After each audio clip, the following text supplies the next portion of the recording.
Halo, welcome back to my channel. Selamat datang di video keempat gua. Happy 2000 subscriber, yeay! Di video kali ini, gue pengen ngebahas soal UTBK tahun 2019 yang asli.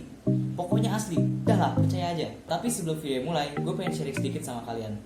Jadi, ada beberapa viewers gue yang ngomong, katanya video-video gue yang sebelumnya, yaitu video 1, 2, 3, kualitas kameranya tuh bergoyang gitu. Pas gue ngeliat YouTube gue, ya gue lihat biasa aja gitu, nggak goyang, lebay, mereka tuh lebay.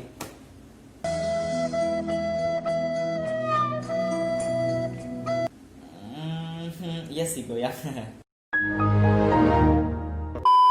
Sekedar sharing aja ya, cara gue ngerekam tuh kayak gini. Tangan kiri gue ngerekam, tangan kanan gue menulis, ngerjain. Makanya bisa goyang begitu. Oke, untuk menjawab keluh kesah kalian, jadi gue beli mikrofon dan tripod di Shopee. Tapi karena nyampenya masih sekitar 3 hari lagi, dan waktu UTBK semakin menipis, jadi gue menggunakan kekreatifan gue untuk merekam dengan stabil. Gimana caranya? Jadi gue sekarang itu ngegunain ini gitu. Ya, gue ngegunain ini. Jadi ini tuh sebenarnya tripod kamera, cuman kepalanya udah rusak gitu. Terus ini ada tripod kecil gitu. Nah, tripod kecil ini gue tempel pakai lakban. Nah, gimana cara gue ngerekam? Ya cara gue ngerekam kayak gini. Ya, gue tahu ribet kalau gue ngerjainnya gue kayak gini. Gitu. Kayak ada menara Eiffel di depan gue. HP-nya ditaruh sini. Jadi dia direkam. Ya nanti kalian lihat aja lah hasilnya. Dan gue butuh masukan dari kalian gitu. Menurut kalian lebih bagus mana? Lebih bagus video di video sebelumnya atau video kali ini dengan menggunakan tripod ini? Kalian komen ya, beri pendapat. Gue butuh pendapat dari kalian. Oke, tanpa lama-lama lagi, langsung aja kita mulai video pembelajarannya. Oke, let's go. Oke, seperti biasa, kalian pause dulu videonya. Kerjakan sebisa kalian. Ini adalah soal-soal UTBK asli tahun 2019, di mana soal-soal ini adalah soal-soal yang sebenarnya mudah, tapi kalian harus menguasain, oke? Oke, ceritanya ada garis nih, ada garis ini yang berkemiringan sepertiga. Kan gradiennya diketahui sepertiga, gradien itu M ya, oke? Dan M itu artinya adalah kemiringan garis. Jadi diketahui gradien sama dengan 1/3, gue tulisnya M, oke? Terus diketahui garis itu melewati titik 3,1. Nah, gue kasih tau dulu nih, 3 itu sebagai X1 dan 1 itu sebagai Y1 ya. Nah, kita gimana nih? Terus pertanyaannya bagaimana, titik manakah yang melewati garis tersebut gitu? Titik mana yang melewati garis tersebut? Nah, masukin ke rumus yang ini nih, persamaan yang Y min Y1 sama dengan M X min X1 gitu. Kita buat dulu persamaannya nih. Oke, Y min Y1 sama dengan M kali X min X1. Y nya berapa? Nanti Y nya nanti dulu, dikurang Y1. Y1 nya berapa? 1 sama dengan, ini Y1, ini X1 ya, sama dengan M nya sepertiga, X nya belum tahu, X1 nya 3. Dihitung, Y min 1 sama dengan sepertiga X min sepertiga kali min 3 berapa?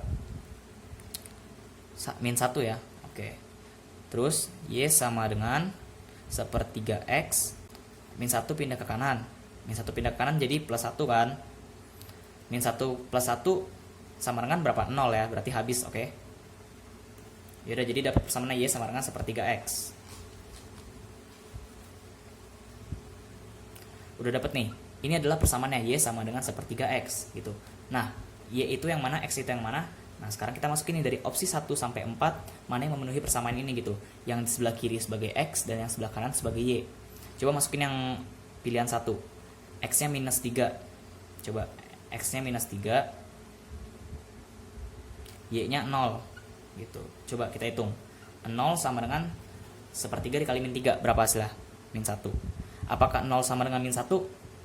Tidak ya, dia tidak sama dengan. Berarti opsi 1 tidak melewati garis tersebut gitu. Kalau dia sama dengan berarti dia yang melewati. Ini kan kita nyari yang sama dengan kan. Oke, sekarang kita coba opsi 2. Biasanya kalau opsi 1 salah, opsi 3 biasanya salah nih. Coba kita coba opsi 2 ya. 0, X-nya 0, Y-nya 0 gitu. 0 sama dengan sepertiga kali 0, 0. Berarti dia sama kan? Nah, karena dia sama berarti dia melewati garis tersebut. Berarti opsi 2 benar. Ya karena opsi 2 benar, otomatis opsi 4 benar. Kan pilihannya cuma ada 2,4 gitu. Jadi langsung aja jawabannya yang 2,4. Kalau mau dibuktiin, coba kita buktiin. Kita buktiin yang opsi 4 apakah benar atau enggak. X-nya 6. Sepertiga dikali 6. Y-nya 2. Coba kita buktiin ya. 2 sama dengan sepertiga kali 6. Berapa? 2. Terbukti 2 sama dengan 2. Berarti opsi 4 juga melewati garis tersebut. Makanya jawabannya 2 dan 4. Gitu ya. Bisa ya. Oke, di satu toko katanya jumlah harga buku dan pensil adalah 35.000. Tapi selisih harga buku dan pensil adalah 5.000. Bahasa matematika gini, B dikurang P sama dengan 5.000. Pertanyaannya adalah tentukan hubungan antara opsi P dan Q, di mana P adalah 20.000 dan Q adalah uang minimal atau uang yang paling sedikit untuk membeli buku atau pensil. Ingat, ada kata atau di sini. Berarti kita cari harga yang paling murah antara buku atau pensil. Gitu. Jadi kita nggak beli dua-duanya, kita beli salah satu, buku atau pensil. Kita beli yang paling murah. Berapa harganya bandingin sama nilai P. Itu artinya ya. Oke. Sekarang kita kerjain ini. Dari persamaan ini apakah kita bisa mencari nilai buku dan pensil? Tentu bisa. Gimana caranya? Nih, coba yang ini yang persamaan kedua gue ubah jadi B sama dengan 5.000 plus P. Min P-nya pindah ke kanan jadi plus P. Ya udah, kita kerjain yang persamaan satu nih. Kita udah dapat nilai B kan? B sama dengan segini. Berarti B ini kita ganti kayak gini. Jadi B-nya sama dengan 5.000 plus P ditambah P sama dengan 35.000. Oke, miring.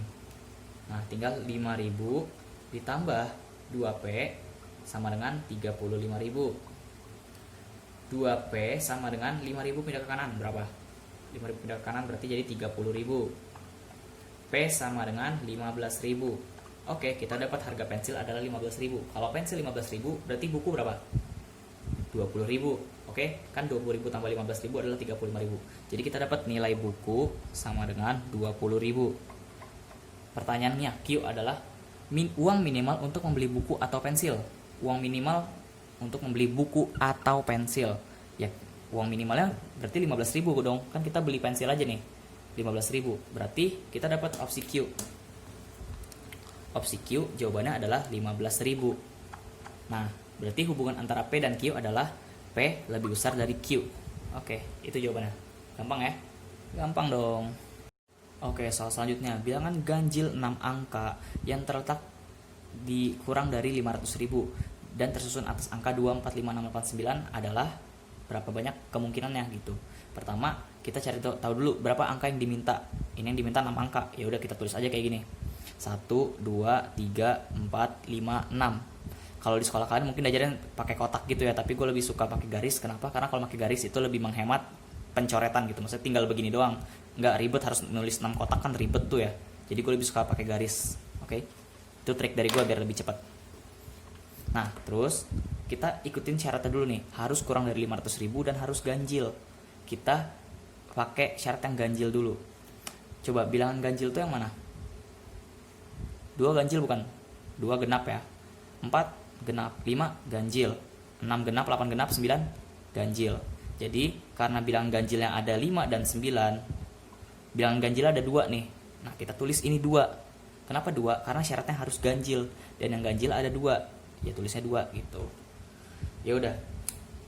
Di antara 5 dan 9 udah dipakai 1 dong. Kita nggak tahu dipakai yang mana nih. Misalkan yang dipakai 5 gitu. Ya udah sisa 9 kan.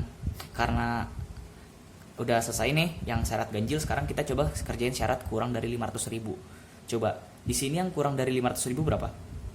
Ini 900.000 kalau misalkan 9 di depan. Ini 800.000, ini 600.000, ini 500.000. 500.000 kurang, ini 5 kurang dari 500.000 enggak? Enggak ya. Kan yang kurang dari 500.000. Berarti 4 sama 2, karena kalau 4 itu 400.000, 2 itu 200.000. Berarti ini angka 2 sama 4. Nah, kan ini ada 2 nih, ada 1 ada 2, berarti tulis 2. Ya kan, udah dipakai 1 nih, kita nggak tahu dipakai yang mana. Misalkan udah dipakai angka 4 yang di depan, berarti 2 angka udah dicoret, 1, 2, 5 sama 4 udah dicoret nih, 1, 2.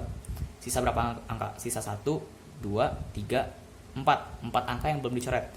Ya udah tulis 4. Terus gimana abis tuh? Ya kan, ya coret lagi yang mana, terserah, pokoknya terserah. Misalkan yang ini, kan kita udah ngelakuin syarat yang ini, udah ngelakuin syarat yang ini, jadi sekarang terserah. Udah misalkan yang dicoret yang ini berarti sisa 3. Terus pakai yang mana lagi? Misalkan coret yang ini, sisa 2. Terus misalkan dipakai yang ini, sisa 1. Ya udah tinggal dihitung. 2 kali 4 kali 3 kali 2 kali 1 kali 2 berapa? 8 kali 3 24, 24 kali 2 48, 48 kali 2 96. Jawabannya 96. Oke. Gitu aja ya. Jadi ini rumusnya kayak gini. Oke, untuk soal pengurangan hati-hati banget, hati-hati ya. Pengurangan tuh ada dua jenis contoh soal. Ada A dikurang oleh B ya, A oleh B. Misalkan nih, sama A dari B. Ada 2 contoh pengurangan. Apa sih bedanya? Kalau A oleh B, ya berarti A dikurang oleh B gitu. Tapi kalau A dari B, ya kebalikannya berarti B dikurang A. Jangan sampai ketukar, oke? Kalian hafalin salah satu aja biar gak ketukar. Kalian hafalin yang ini aja nih. Kalau A oleh B, oh berarti A dikurang B gitu ya. Oke, sekarang kita hitung. Penyebutnya 3 sama 2. Samain penyebut berapa yang enak? Yang bisa dibagi 3 sama 2, ya 6 ya. Tinggal 6 bagi 3, 2. 6 bagi 3 kan hasilnya 2, 2 kali 3x sama y jadinya 6x plus 2y. Jangan lupa tanda kurung, banyak banget yang salah karena perihal tanda kurung. Sekarang 6 bagi 2, 3. 3 dikali ini berarti tanda kurung 3y min 6x. Oke, tinggal dikurang aja, 6x dikurang min 6x berapa? 12x ya. 6x min ketemu min berarti jadi nambah jadi 12x. Terus 2y min 3y sisa min y per 6. Jadi jawabannya 12x min y per 6. Bisa ya? Oke, diketahui segitiga kayak gini. Terus diketahui P 36 derajat, Q 50 derajat. P yang ini, Q yang ini. Maka tanyain berapa sudut yang X gitu kan. Nah, diketahui panjang BC dan DC itu sama. Karena dia sama kaki gitu. Ini segitiga sama kaki nih. Nih, segitiga BDC ini sama kaki. Kalau sama kaki itu syaratnya apa sih nih? Kalau sama kaki itu gini nih. Ya. Kalau sama kaki berarti sudut yang ini sama sudut yang ini sama besar gitu. Nih, yang ini sama yang ini sama besar. Karena ini Q diketahui Q-nya berapa nih? Q-nya 50 kan? Ya tulis aja ini 50. Segitiga, ingat segitiga selalu 180 derajat. Berarti kalau misalkan ini 50, berarti sisa berapa sudutnya? Sisa 130 kan? Nah, 130 ini punya 2 kaki ini karena mereka sama besar. Ya udah tinggal 130 dibagi 2. Berapa? 65. Jadi sudut ini sama sudut ini 65 gitu. Jadi sudut kita dapat nih sudut ini 65, sudut ini 65. Sekarang kita harus nyari sudut X. Gimana caranya? Oke, segitiga gue pindahin aja jadi kayak begini, jadi A, D, C gitu. Sudut C atau sudut Q ini kita tahu nilainya 50 derajat. Oke, terus sudut D berapa? Sudut D kan 65 ditambah P gitu kan. 65 ditambah P. P-nya berapa? P-nya 36.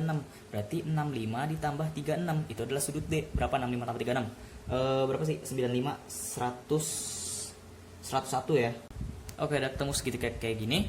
Sekarang ingat, segitiga selalu 180 derajat. Oke, selalu 180 derajat. Berarti ini kan sudut X yang kita cari. Ya udah, berarti X ditambah 101 ditambah 50 sama dengan 180 derajat kan? Coba X salah kok X sih. 180 sama dengan X ditambah 101 ditambah 50 gitu. 180 sama dengan X ditambah ini tambah ini 151. Berarti X sama dengan 151 pindah ke kiri berapa? Jadi 180 kurang 151 29. Jadi X nya sama dengan 29 derajat gitu. Jadi jawabannya 29 derajat. Oke? Bisa ya? Oke, makasih banyak teman teman sampai habis. Semoga kalian suka video dari gue dan semoga ilmu yang gue berikan bermanfaat. Jangan lupa like dan subscribe kalau kalian suka videonya. Nyalain lonceng notifikasinya supaya kalian gak ketinggalan video terbaru dari gue. Share ke grup dan teman-teman kalian agar semua juga dapat melihat video yang gue berikan. Makasih yang udah nonton. Gue Alfred dan dadah.